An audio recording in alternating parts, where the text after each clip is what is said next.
Imaginem o seguinte cenário: uma criança, sei lá, com 7 anos de idade, sentada sob aquele calor sufocante da Nigéria, Uhum. comendo uma manga fresca, mas assim, super concentrada escrevendo uma historinha num caderno. E sobre o que essa criança escreve? Imagino que sobre a vida dela, né? Então, pior que não.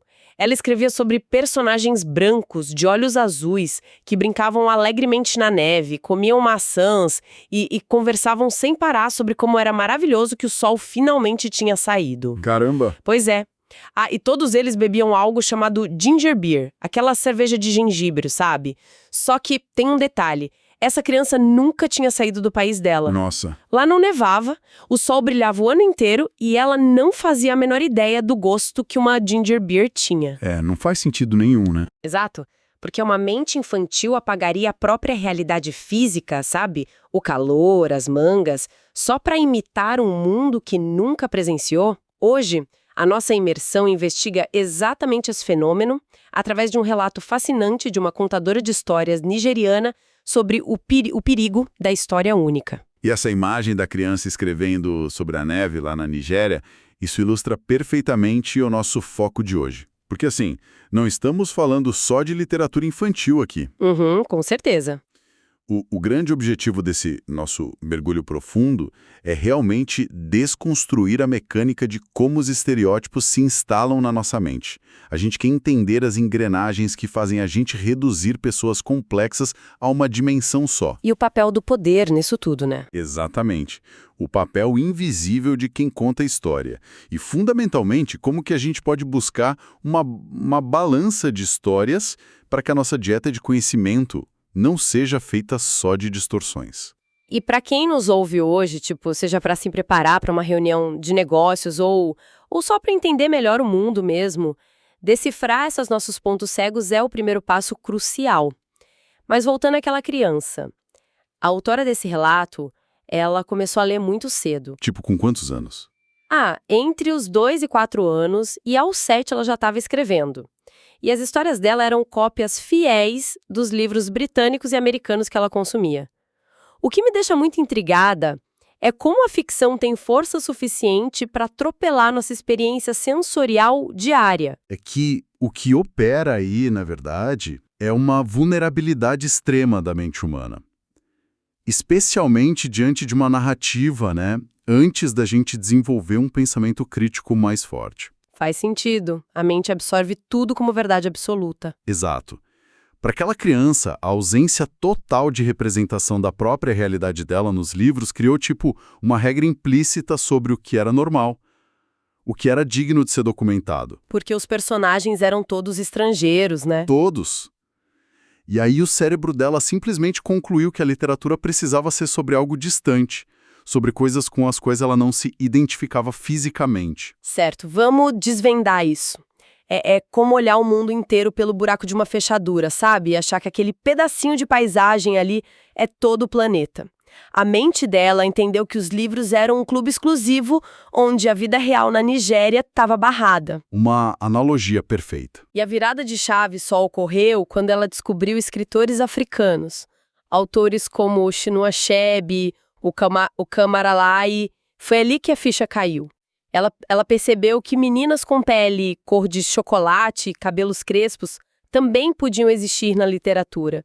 Meninas que não podiam formar aqueles rabos de cavalo perfeito dos livros americanos, sabe? E essa descoberta foi o que quebrou aquele monopólio da narrativa ocidental na cabeça dela. E isso nos mostra um princípio bem fundamental sobre como o cérebro consome informação. Que seria? A nossa mente é avarenta com energia. É muito preguiçosa.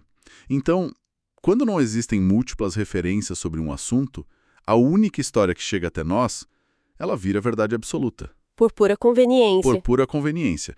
Foi essa multiplicidade de autores africanos que salvou ela de ter uma visão totalmente engessada do que é um livro. Mas tem um salto lógico importante que a gente precisa dar agora na nossa análise. Entender como a ficção molda a infância é uma coisa. Outra, bem diferente, é como a gente passa a projetar essas narrativas únicas em pessoas de verdade.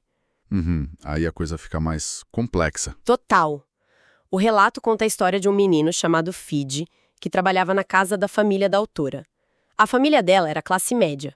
O pai professor, a mãe administradora, e a única coisa que a mãe dela falava sobre o Fidji era que a família dele era paupérrima.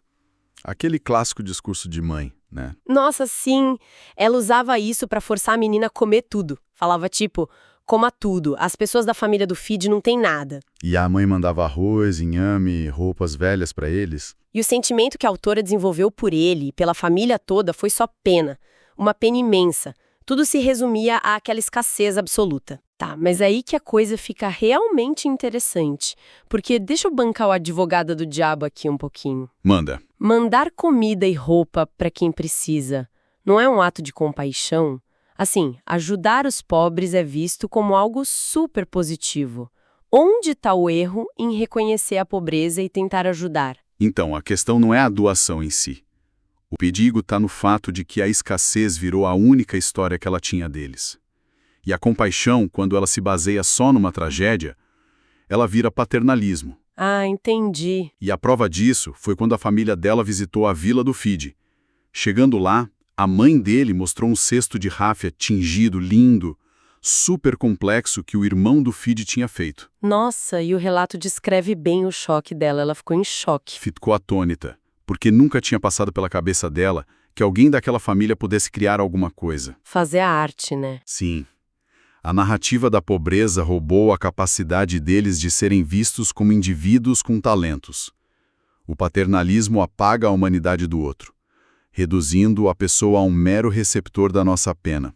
Caramba, isso muda totalmente como a gente enxerga as nossas boas intenções. Será que essa pena superficial nos impede de ver a capacidade do outro? E a autora é super honesta em confessar que ela mesma sofreu as consequências dessa exata dinâmica anos depois. Quando ela foi para os Estados Unidos, né? Isso, aos 19 anos. Ela foi estudar nos Estados Unidos, e a colega de quarto americana já estava transbordando de pena dela antes mesmo de dar um oi. Se conectarmos isso ao contexto maior, é a mesma pena bem intencionada da mãe com o Fidji. A dinâmica só mudou de continente. Exatamente. A colega americana tomou um susto porque a autora falava inglês fluente. Ela ignorava totalmente que o inglês é o idioma oficial da Nigéria. É muito louco isso. É bizarro, e tem mais. Ela pediu para ouvir a música tribal da autora. Imagina a decepção quando ela tirou da bolsa uma fita da Mariah Carey. Nossa, Mariah Carey? Sim. E a americana também achava que a autora não sabia usar um fogão elétrico. A única história dela sobre a África era um pacote completo de catástrofes.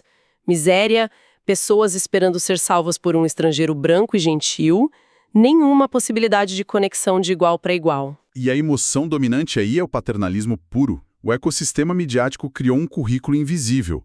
Aquela americana não era uma pessoa má, ela só era produto de um ambiente onde a África subsaariana só parecia atrelada à dor. E aí não sobra espaço para ser igual. Não sobra. A narrativa da catástrofe elimina a chance de enxergarmos a nossa própria humanidade no outro. Mas de onde vêm essas narrativas, né? A fonte nos leva para as raízes, lá na literatura. Tem a menção de um mercador de Londres, o John Locke, que viajou para a África em 1561. Os relatos dele são surreais. O que ele dizia? Ele chamava os africanos de bestas sem casas e chegou a dizer que eram pessoas com bocas e olhos no meio do peito. Meu Deus. E séculos depois, o Rudyard Kipling chamava eles de metade demônio, metade criança. E isso não é só ignorância antiga. Esses relatos são os tijolos de uma longa tradição ocidental de ver essas regiões com uma lente muito sombria. E o relato introduz um conceito brilhante da língua Igbo para explicar isso, que é a palavra Enkalai. Enkalai. Se não me engano, a tradução seria algo como ser maior que o outro, certo? Isso. O conceito de Enkalai mostra que as histórias funcionam como estruturas de poder econômico. O poder define como as histórias são contadas. Quem conta, quando e quantas, né? Exatamente. E mais do que isso, poder é fazer da sua história a história definitiva de alguém. A narrativa única é um mecanismo de poder crônico. Então, o que tudo isso significa? Para tentar visualizar, eu penso na compressão de imagens na internet. Sabe quando a foto fica toda pixelada e sem detalhe? Sei, perde a resolução. Isso. O poder é o que garante que você seja visto em 4K, com todas as suas complexidades. Já a falta de poder resulta na compressão de um continente inteiro num pixel só, num estereótipo. Essa analogia é fantástica. Mostra bem o esgotamento da complexidade. E o relato também cita o poeta Muhyiddin Barghouti, que fala que para desapossar um povo basta começar a história com a expressão em segundo lugar. Uau, peraí. Iniciar com em segundo lugar. Isso muda tudo. Se você pensar no dia a dia, tipo uma pessoa no trabalho que sofre microagressões por meses. Clássico. Aí um dia ela explode e grita.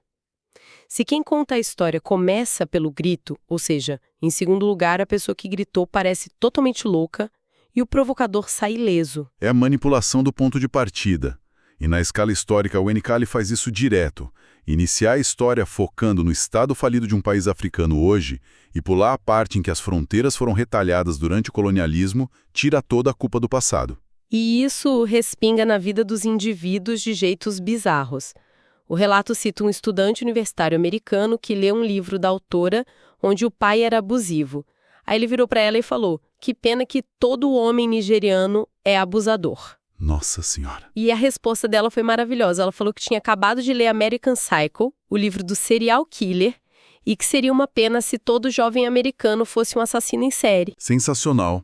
E isso prova que a pluralidade é o maior privilégio que o poder pode comprar.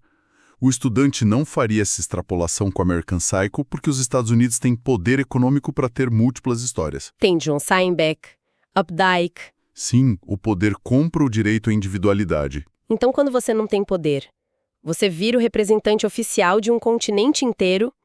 Tem também o caso do professor que achou que o livro dela não era autenticamente africano porque os personagens dirigiam carros e não passavam fome. Porque na cabeça dele, a autenticidade exigia sofrimento. Exato.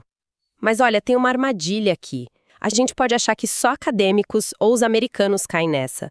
E a autora destrói essa ideia, mostrando que qualquer um de nós pode cair nessa falha cognitiva. Sim, porque o cérebro humano adora um atalho, não importa a origem. Ela conta sobre uma viagem que fez dos Estados Unidos para Guadalajara, no México. E é importante a gente contextualizar de forma bem neutra como estava a mídia americana na época. O debate político sobre imigração estava muito forte. O termo mexicano naqueles noticiários virou sinônimo de prisões na fronteira, de gente extorquindo o sistema de saúde. Era uma enxurrada de foco em crise, né? E aí ela chega em Guadalajara no primeiro dia e vai dar uma volta. E o que ela vê? Pessoas enrolando tortilhas, indo para o trabalho, rindo, fumando, uma vida completamente normal. E ela sentiu uma vergonha profunda na mesma hora. Porque ela tinha comprado a narrativa única da mídia americana. Pois é, se uma pessoa super consciente que lutou a vida toda contra isso na Nigéria caiu nessa armadilha só de assistir televisão, qual a chance de quem está escutando a gente escapar ileso? A chance é bem pequena se não estivermos atentos. Porque o problema do estereótipo não é ser uma mentira total, é ser incompleto, é transformar um aspecto na única história possível. E quando você faz isso, você rouba a dignidade das pessoas. Sim, mas a grande questão para nossa audiência é: como é que a gente sai dessa armadilha? Como restaurar a dignidade? A solução está no que o escritor Chinua Achebe chama de balanço de histórias. Histórias roubam dignidade, mas também restauram. E a autora mostra isso perfeitamente equilibrando as vivências dela na Nigéria. Ela fala dos problemas, claro, governos militares repressivos, falta de água que até vitimou um amigo dela num incêndio, avós que morreram em campos de refugiados, racionamento de geleia, de pão. São fatos muito dolorosos, mas focar só na dor é achatar a experiência humana, né? Exato, porque, ao mesmo tempo, ela teve uma infância imensamente feliz e cheia de amor. E quando a gente olha para a Nigéria moderna no relato, tem coisas incríveis. Como o Mukhtar Bakari, o editor que provou que os nigerianos leem sim. A apresentadora de TV Funmi Iyanda. Hospitais em Lagos fazendo cirurgias cardíacas super complexas, a advogada que conseguiu derrubar aquela lei absurda que exigia o consentimento do marido para renovar passaporte. E a própria indústria de Nollywood, né? Uma resiliência absurda de prosperar apesar do governo falho. Mas de todos os exemplos, o que eu acho fascinante é o da mensageira da emissora de televisão. Conta essa. A autora estava lá e essa mensageira chegou para ela e falou: olha, eu li o seu livro, mas não gostei do final. E a mensageira simplesmente ditou como deveria ser a sequência do livro. Uau, que audácia maravilhosa. Total. E isso mostra que o sinal verdadeiro de que a história empoderou alguém não é só a pessoa ler, é quando ela se sente dona daquela história, sabe? É a quebra do encalhe. É por isso que ela e o editor criaram o projeto Farafina Trust, com o sonho de reconstruir bibliotecas e ensinar as pessoas a contarem as próprias histórias. Para ir fechando a nossa análise de hoje, eu fico pensando no impacto de tudo que a gente consome. Cada pedaço de conhecimento constrói a nossa lente sobre o outro. Com certeza. A autora fecha se apoiando na Alice Walker, dizendo que rejeitar a história única nos devolve uma espécie de paraíso. Então, para quem busca ser genuinamente bem informado, procurar a segunda, a terceira, a quarta versão não é luxo, é necessidade básica para não ser manipulado. E eu deixo uma provocação final sobre aquele conceito de poder, o encalhe. Manda. Se na época colonial o poder determinava quais livros eram publicados, hoje o poder está nos algoritmos.